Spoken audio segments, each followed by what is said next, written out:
ಕೋಳಿ ಮತ್ತು ಬಾತುಕೋಳಿ. ಒಂದು ಹಳ್ಳಿಯಲ್ಲಿ ಕೆಲವು ಕೋಳಿಗಳಿದ್ದವು. ಕೆಲವು ದಿನಗಳ ನಂತರ ಕೋಳಿಗಳು ಮೊಟ್ಟೆಗಳನ್ನು ಇಡಲು ಪ್ರಾರಂಭಿಸಿದವು ಮತ್ತು ಒಂದು ಕೋಳಿ ಮನೆಯ ಛಾವಣಿಯಿಂದ ಮೊಟ್ಟೆ ಇಟ್ಟಿತು. ಅಯ್ಯೋ, ಮೊಟ್ಟೆ ಬಿದ್ದಿತು. ನಾನು ಈಗ ಏನು ಮಾಡುತ್ತೇನೆ? ಮೊಟ್ಟೆ ಉರುಳಿ ಅರುಣನ ಸೈಕಲ್ ಬುಟ್ಟಿಗೆ ಬಿದ್ದಿತು. ಅಮ್ಮ, ನಾನು ನನ್ನ ಸ್ನೇಹಿತನ ಮನೆಗೆ ಹೋಗುತ್ತೇನೆ. ಸರಿ ಅರುಣ್ ಸೈಕಲ್ ನಲ್ಲಿ ಹೋದ. ಬಾ ಅರುಣ್, ಹೇಗಿದ್ದೀಯಾ? ನಾನು ಚೆನ್ನಾಗಿದ್ದೇನೆ. ಅರುಣ್, ನಿಮ್ಮ ಸೈಕಲ್ ಮೇಲೆ ಮೊಟ್ಟೆ ಇದೆ. ಈ ಮೊಟ್ಟೆ ಇಲ್ಲಿಗೆ ಹೇಗೆ ಬಂತು? ನಮ್ಮ ಬಾತುಕೋಳಿ ಮೊಟ್ಟೆಯಂತಿದೆ, ಹೇಗೋ ಇಲ್ಲಿಗೆ ಬಂದಂತೆ.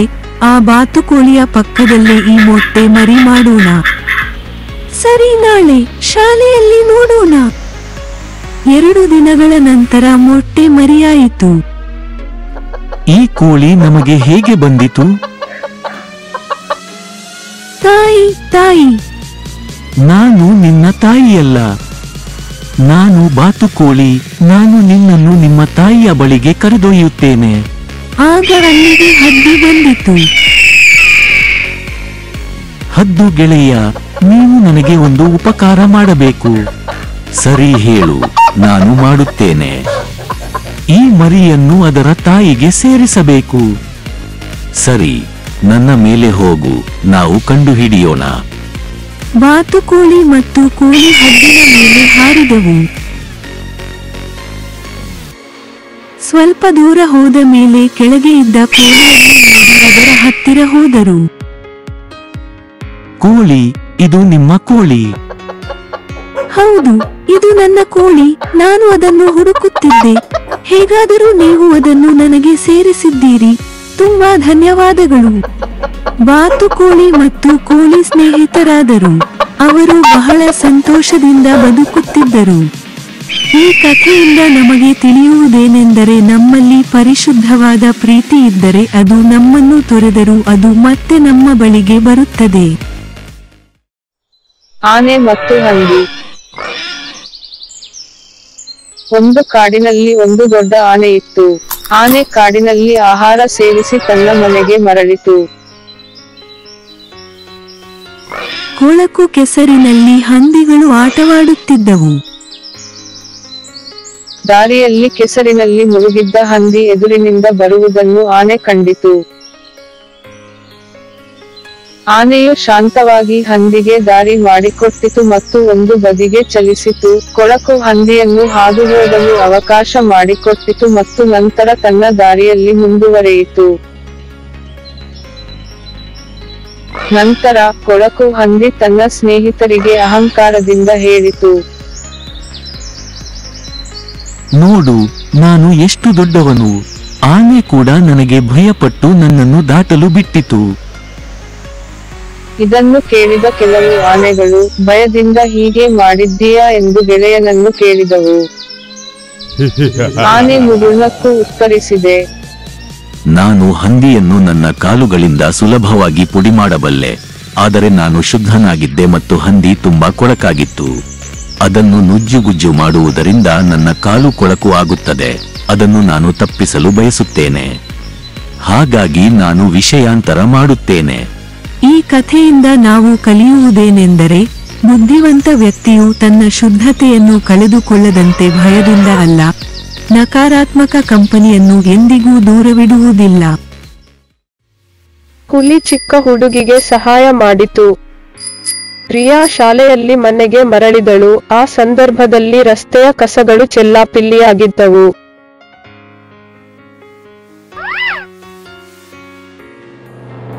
ಅವುಗಳನ್ನು ರಿಯಾ ಕಸದ ತೊಟ್ಟಿಯಲ್ಲಿ ತೆಗೆದುಕೊಂಡು ಹೋದಳು. ಆಗ ಅಲ್ಲಿ ಬಂದ ಜಾನ್, ರಸ್ತೆಯಲ್ಲಿ ಸೈಕಲ್ ಅನ್ನು ಏಕೆ ನಿಲ್ಲಿಸುತ್ತೀಯ? ಸಹೋದರ, ಕಸವು ರಸ್ತೆಯಲ್ಲಿದ್ದುದರಿಂದ ನಾನು ಅದನ್ನು ಎತ್ತಿಕೊಂಡು ಕಸದ ಬುಟ್ಟಿಗೆ ಹಾಕಿದೆ. ಕ್ಷಮಿಸಿ ಸಹೋದರ.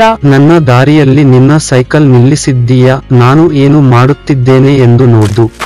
ಜಾನ್ ರಿಯಾಳ ಸೈಕಲ್ ಅನ್ನು ಪೊದೆಗೆ ಎಸೆದ. ರಿಯಾ ಅಳುತ್ತಾ ಸೈಕಲ್ ತೆಗೆದುಕೊಳ್ಳಲು ಪ್ರಯತ್ನಿಸಿದರೂ ಸಾಧ್ಯವಾಗಲಿಲ್ಲ. ಆಗ ಅರುಣ್ ಟಾಮಿಯೊಂದಿಗೆ ಅಲ್ಲಿಗೆ ಬಂದ. ಏನು ರಿಯಾ, ಯಾಕೆ ಅಳುತ್ತೀಯ?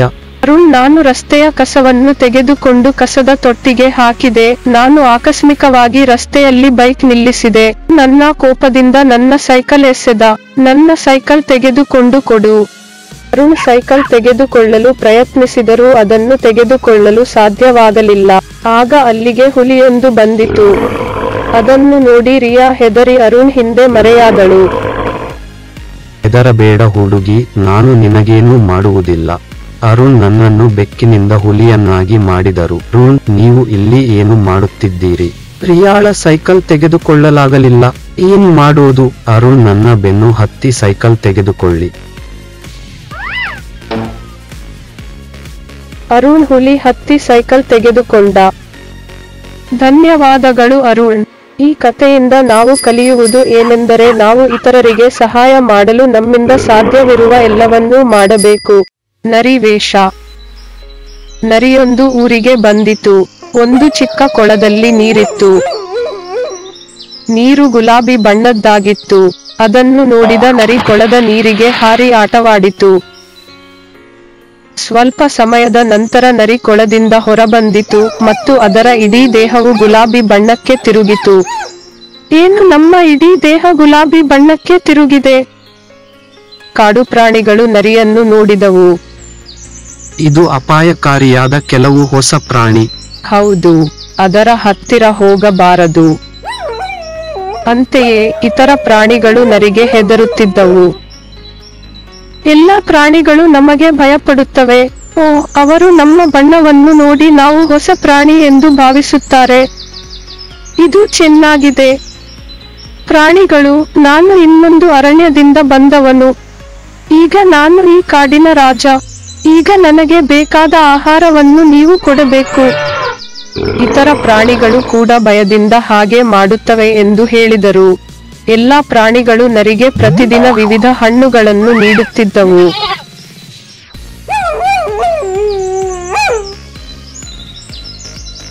ನರಿಯು ಯಾವುದೇ ಕೆಲಸ ಮಾಡದೆ ಆರಾಮವಾಗಿತ್ತು.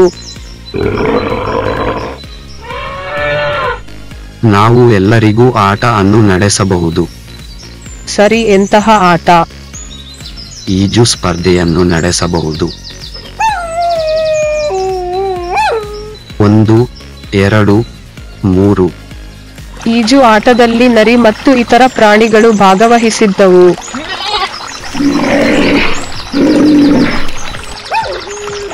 ಕೊಳದ ನೀರಿನಲ್ಲಿ ಕರಗಿದ ನರಿಯ ಮೇಲಿನ ಗುಲಾಬಿ ಬಣ್ಣ. ನರಿ ತನ್ನ ಹಳೆಯ ಸ್ವಭಾವಕ್ಕೆ ಮರಳಿತು. ಹುಲಿ ಸಹೋದರ, ನರಿ ತನ್ನ ದೇಹಕ್ಕೆ ಬೇರೆ ಬಣ್ಣ ಬಳಿದು ನಮಗೆ ಬೆದರಿಕೆ ಹಾಕಿದೆ. ನರಿಯನ್ನು ಓಡಿಸೋಣ. ಹೌದು ಹೌದು. ಎಲ್ಲಾ ಪ್ರಾಣಿಗಳು ನರಿಯನ್ನು ಬೆನ್ನಟ್ಟಿದವು. ನರಿಯು ಹೆದರಿ ಓಡಿಹೋಯಿತು. ಈ ಕಥೆಯಿಂದ ನಾವು ಕಲಿಯುವುದು ಏನೆಂದರೆ, ನಟಿಸುವುದು ಹೆಚ್ಚು ಕಾಲ ಉಳಿಯುವುದಿಲ್ಲ. ಹಸುವಿನ ಪ್ರೀತಿ ಮತ್ತು ಕರುವಿನ ಪ್ರೀತಿ. ಮದನಪಲ್ಲಿ ಗ್ರಾಮದಲ್ಲಿ ರಾಮು ಎಂಬುವರು ಹಸು ಮತ್ತು ಕರುವನ್ನು ಸಾಕುತ್ತಿದ್ದರು. ಹಸು ಪ್ರತಿದಿನ ಸಾಕಷ್ಟು ಹಾಲು ನೀಡುತ್ತಿತ್ತು. ರಾಮು ಹಸುವಿನ ಹಾಲು ಮಾರುವ ಆದಾಯದಿಂದ ಜೀವನ ನಡೆಸುತ್ತಿದ್ದ. ಅಣ್ಣ, ರಾಮುವಿನ ಹಸು ಹೆಚ್ಚು ಹಾಲು ಕೊಡುತ್ತದೆ. ನಾವು ಹೇಗಾದರೂ ಆ ಹಸುವನ್ನು ಖರೀದಿಸಬೇಕು. ಸರಿ ಸೋಮು, ರಾಮುವಿನ ಹಸು ಬೆಲೆ ಕೇಳೋಣ. ಸೋಮು ಮತ್ತು ಗೋಪಾಲ್ ಇಬ್ಬರೂ ರಾಮುವಿನ ಮನೆಗೆ ಹೋದರು. ರಾಮು, ನಿನ್ನ ಬಳಿ ಇರುವುದು ಒಂದೇ ಹಸು. ಅದನ್ನು ನಮಗೆ ಮಾರಾಟ ಮಾಡಿ ನಾವು ಉತ್ತಮ ಬೆಲೆಗಳನ್ನು ನೀಡುತ್ತೇವೆ. ಆ ಹಣದಲ್ಲಿ 2 ಹಸುಗಳನ್ನು ಖರೀದಿಸಬಹುದು. 2 ಹಸುಗಳಿದ್ದರೆ ಹೆಚ್ಚು ಹಾಲು ಸಿಗುತ್ತದೆ. ನೀವು ನಮ್ಮಂತೆಯೇ ಶ್ರೀಮಂತರಾಗಿರಬಹುದು. ಹಸು ಮತ್ತು ಕರು ಅವರು ಮಾತನಾಡುವುದನ್ನು ಕೇಳಿದವು. ರಾಮು ನಮ್ಮನ್ನು ಚೆನ್ನಾಗಿ ನೋಡಿಕೊಳ್ಳುತ್ತಾನೆ. ನಾವು ರಾಮುವಿನಿಂದ ಹೋಗಬಾರದು. ಸೋಮು ಹೇಳುವಂತೆ ನಾವು ನಮ್ಮ ಹಸುವನ್ನು ಮಾತ್ರ ಅವರಿಗೆ ಮಾರೋಣ. ಸರಿ, ನಾನು ಹಸುವನ್ನು ಕೊಡುತ್ತೇನೆ. ರಾಮು, ಈ ಹಣವನ್ನು ಪಡೆದುಕೊಳ್ಳಿ. ಹಸುವನ್ನು ಕೊಡು. ಸೋಮು ಮತ್ತು ಗೋಪಾಲ್ ಹಸುವನ್ನು ತಮ್ಮ ಮನೆಗೆ ತಂದರು. ಕರುವನ್ನು ಬೇರ್ಪಡಿಸಿದ ಕಾರಣ ಹಸು ತಿನ್ನಲಿಲ್ಲ. ಸೋಮು ಹೆಚ್ಚು ಹಾಲು ಕೊಟ್ಟಿದ್ದರಿಂದ ನಮ್ಮ ತಾಯಿಯನ್ನು ಖರೀದಿಸಿದ್ದಾರೆ. ಈಗ ಏನು ಮಾಡೋಣ? ಹೀಗೆ ಆಲೋಚಿಸುತ್ತಾ ಕರುವು ರಾತ್ರಿ ಸೋಮುವಿನ ಮನೆಗೆ ಹೋಗಿ ಹಸುವಿನ ಹಾಲನ್ನೆಲ್ಲ ಕುಡಿದು ಹೋಯಿತು. ಬೆಳಗ್ಗೆ ಸೋಮು ಹಸುವಿಗೆ ಹಾಲು ಕಲಿಯಲು ಹೋದ. ಕರು ಹಸುವಿನ ಹಾಲನ್ನು ಕುಡಿದ ಕಾರಣ ಹಸುವಿಗೆ ಹಾಲು ಇಲ್ಲ. ಏನು, ಹಸುವಿಗೆ ಸ್ವಲ್ಪ ಹಾಲು ಕೂಡ ಇಲ್ಲ? ಸರಿ, ನಾಳೆ ಹಾಲು ಕರೆಯೋಣ. ಇವತ್ತು ರಾತ್ರಿಯೂ ಕರು ಹಾಲು ಕುಡಿಯಲು ಬಂದಿತ್ತು. ಮರುದಿನ ಬೆಳಿಗ್ಗೆ ಸೋಮು ಹಸುವಿಗೆ ಹಾಲು ಕರೆಯಲು ಹೋದ. ಹಸು ಸೋಮುಗೆ ಒದ್ದಿತು. ಸೋಮು ಕೆಳಗೆ ಬಿದ್ದ. ಏನಾಯ್ತು ಸೋಮು?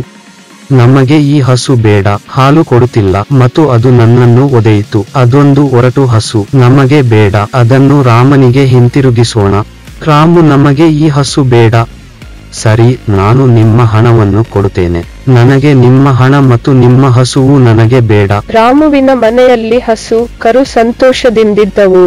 ಈ ಕಥೆಯ ಮೂಲಕ ನಮಗೆ ಏನು ತಿಳಿದಿದೆ? ನಾವು ಇತರ ಜನರ ಕೆಲಸ ಮತ್ತು ಅಭಿವೃದ್ಧಿಯಿಂದ ಲಾಭವನ್ನು ನಿರೀಕ್ಷಿಸಬಾರದು. ಡಿಟೆಕ್ಟಿವ್ ನಾಯಿ.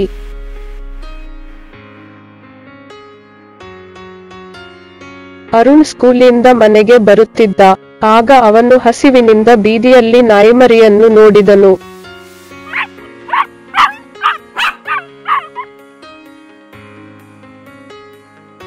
ಅದನ್ನು ಮನೆಗೆ ತಂದನು. ಅಮ್ಮ, ನಾವು ಈ ನಾಯಿಮರಿಯನ್ನು ಸಾಕೋಣ. ಹೌದು ಅರುಣ್, ನಾವು ಇದನ್ನು ಸಾಕೋಣ. ಅರುಣ್, ಅದಕ್ಕೆ ಈ ಹಾಲನ್ನು ಕೊಡು.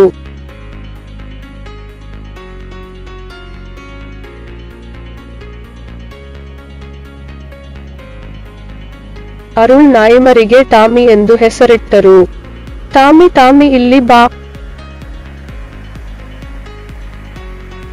ಟಾಮಿ ಅರುಣ್ ಮತ್ತು ಅವರು ಮನೆಯಲ್ಲಿ ಸಾಕಿದ ಎತ್ತುಳಿಯೊಂದಿಗೆ ಸ್ನೇಹ ಬೆಳೆಸಿದರು.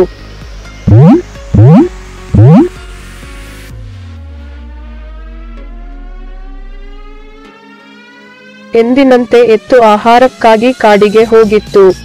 ಇವತ್ತು ಎತ್ತು ಬಹಳ ದೂರ ಹೋಗಿ ಮನೆಗೆ ಹಿಂದಿರುಗುವ ದಾರಿ ತಿಳಿಯದೆ ಕಾಡಿನಲ್ಲಿಯೇ ಉಳಿತು. ಕಲಾ, ನಮ್ಮ ಎತ್ತು ರಾತ್ರಿಯ ಸಮಯ ಮತ್ತು ಇನ್ನೂ ಕಾಡಿನಿಂದ ಹಿಂತಿರುಗಿಲ್ಲ. ಹೌದು, ಇನ್ನೂ ಬಂದಿಲ್ಲ. ಮರುದಿನ ಕಲಾ, ಇಬ್ಬರೂ ಹೋಗಿ ಎತ್ತುಳಿಯನ್ನು ಹುಡುಕೋಣ. ಮಣಿ, ಕಲಾ ಮಾತನಾಡುವುದನ್ನು ಟಾಮಿ ಗಮನಿಸಿದೆ. ಮಣಿ, ಕಲಾ ಎತ್ತುಳಿಯನ್ನು ಹುಡುಕಿಕೊಂಡು ಕಾಡಿಗೆ ಹೋದರು. ಎತ್ತು ಹೊರತುಪಡಿಸಿ ಉಳಿದ ಪ್ರಾಣಿ ಪಕ್ಷಿಗಳು ಮಾತ್ರ ಇದ್ದವು. ಎತ್ತು ಎಲ್ಲಿಯೂ ಕಾಣಲಿಲ್ಲ. ಎತ್ತು ಬರದ ಕಾರಣ ಅರುಣ್ ಚಿಂತೆಯಾಗಿ ಇದ್ದ.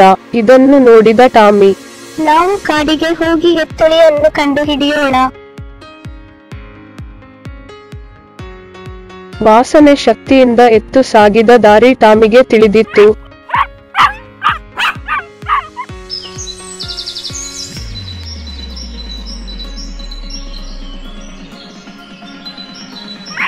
ವಾಸನೆ ಶಕ್ತಿಯಿಂದ ಎತ್ತು ಸ್ಥಳ ಕಂಡುಬಂದಿತ್ತು. ಎತ್ತು ಮತ್ತು ಟಾಮಿ ತುಂಬಾ ಸಂತೋಷಪಟ್ಟರು. ನಮ್ಮ ಮನೆಯಲ್ಲಿ ಎಲ್ಲರೂ ನಿನ್ನನ್ನು ಕಳೆದುಕೊಂಡಿದ್ದಕ್ಕೆ ಚಿಂತಿತರಾಗಿದ್ದಾರೆ. ಮನೆಗೆ ಹೋಗೋಣ. ಮನೆಗೆ ದಾರಿ ಗೊತ್ತಾ? ನನ್ನ ವಾಸನೆ ಶಕ್ತಿಯಿಂದ ಸುಲಭವಾಗಿ ಮನೆಗೆ ಹೋಗೋಣ. ಅರುಣ್, ಮಣಿ ಮತ್ತು ಕಲಾ ಎಲ್ಲರೂ ಟಾಮಿ ಎತ್ತುಳಿಯನ್ನು ತಂದಿತು ಆಶ್ಚರ್ಯದಿಂದ ನೋಡಿದರು. ಟಾಮಿಗೆ ಹೇಗೆ ಧನ್ಯವಾದ ಹೇಳಬೇಕೆಂದು ನನಗೆ ತಿಳಿಯುತ್ತಿಲ್ಲ. ಈ ಕಥೆಯಿಂದ ನಾವು ಏನು ಕಲಿಯುತ್ತೇವೆ? ಹಸಿದವರಿಗೆ ನಾವು ಸಹಾಯ ಮಾಡಿದರೆ ಅವರು ನಮಗೆ ಇನ್ನೊಂದು ರೀತಿಯಲ್ಲಿ ಸಹಾಯ ಮಾಡುತ್ತಾರೆ ಎಂದರ್ಥ. ಆಟೋ ರಾಣಿ. ವಸಂತಪುರಿ ಎಂಬ ಸಣ್ಣ ಗ್ರಾಮವಿದೆ. ಅಲ್ಲಿಂದ ಬೇರೆ ಊರುಗಳಿಗೆ ಬಸ್ಸುಗಳಿಲ್ಲ. ರಾಜ ವಸಂತಪುರಿಯಲ್ಲಿ ಆಟೋ ಓಡಿಸುತ್ತಿದ್ದ. ಬಂದರು. ಬನ್ನಿ ಅಣ್ಣ, ಅಳಗಾಪುರಿಗೆ ಹೋಗಬೇಕು. ಅಳಗಾಪುರಿಗೆ ಹೋಗಲು 100 ರೂಪಾಯಿ. ಏನಿದು 100 ರೂಪಾಯ? 80 ರೂಪಾಯಿಗೆ ಖರೀದಿಸಿ. ಪೆಟ್ರೋಲ್ ಬೆಲೆ ಹೆಚ್ಚಾಗಿದೆ. 80 ರೂಪಾಯಿಗೆ ಆಟೋ ಓಡುವುದಿಲ್ಲ. ಸರಿ, ನಾನು 100 ರೂಪಾಯಿ ಕೊಡುತ್ತೇನೆ.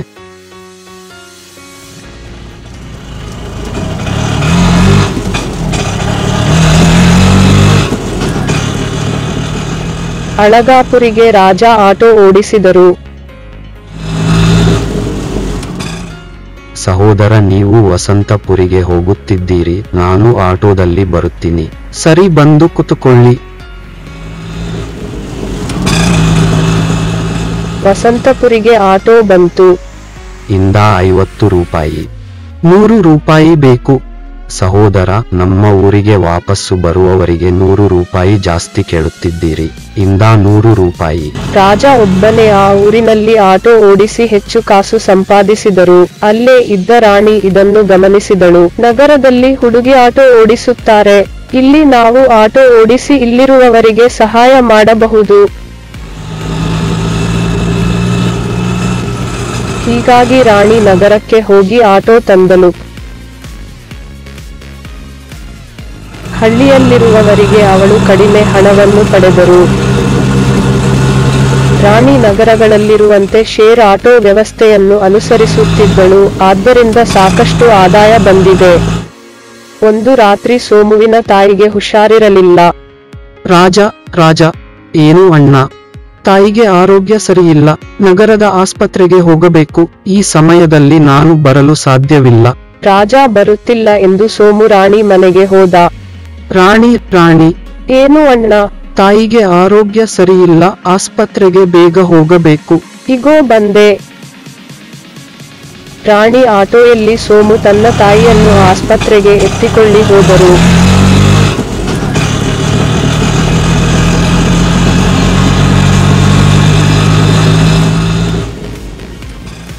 ಸ್ವಲ್ಪ ದಿನಗಳಲ್ಲಿ ಸೋಮುವಿನ ತಾಯಿ ಒಳ್ಳೆಯ ಆರೋಗ್ಯ ಮನೆಗೆ ಬಂದರು. ರಾಣಿ, ರಾತ್ರಿಯನ್ನು ಲೆಕ್ಕಿಸದೆ ನನ್ನನ್ನು ಆಸ್ಪತ್ರೆಗೆ ಕರೆದುಕೊಂಡು ಹೋದೆ. ತುಂಬಾ ಧನ್ಯವಾದಗಳು. ಅಪಾಯದಲ್ಲಿರುವವರಿಗೆ ಸಹಾಯ ಮಾಡುವುದು ನನ್ನ ಕರ್ತವ್ಯ. ಈ ಕಥೆಯಿಂದ ನಮಗೆ ತಿಳಿಯುವುದೇನೆಂದರೆ, ನಾವು ಯಾವುದೇ ವೃತ್ತಿಯನ್ನು ಮಾಡಿದರೂ ಆದಾಯವನ್ನು ನಿರೀಕ್ಷಿಸದೆ ನಮ್ಮ ಕರ್ತವ್ಯವನ್ನು ಮಾಡಬೇಕು.